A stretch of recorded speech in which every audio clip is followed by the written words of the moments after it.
In this country full of fake Christians, if you ever want to know who the fake Christians are, if you're ever curious, I have one test, one fail-proof test.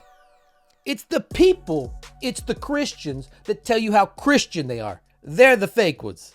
In the article, The Real Origins of the Religious Right by Randall Balmer, one of the most durable myths in recent history is that the religious right, the coalition of conservative evangelicals and fundamentalists, emerged as a political movement in response to the U.S. Supreme Court's Roe v. Wade in 1973, legalizing abortion.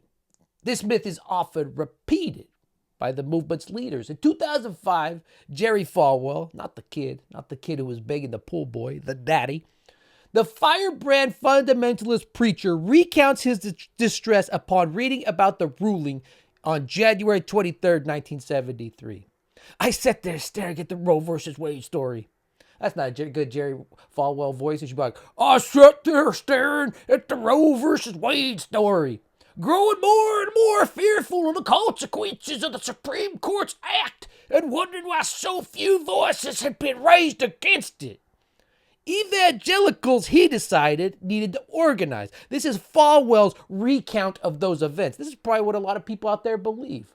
Some of these anti-Roe crusaders even went as far to call themselves as new abolitionists, evoking the antebellum predecessors who had fought to eradicate slavery.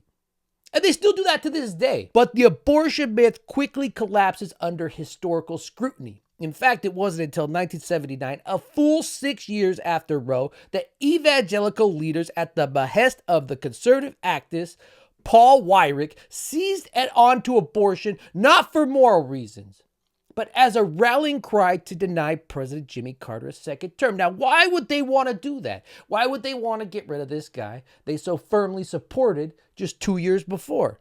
Well, I'm glad you asked, because the anti-abortion crusade was more palatable to the religious right's real motive: protecting segregated schools. Jim Crow. Like every single thing the Republican Party does. Three-card Monty right here. It's always been this way. Roe versus Wade was covered because they didn't want their white kids mixing with the black kids. In fact, in the early 20th century, abortion was primarily a concern of the Catholic Church, right?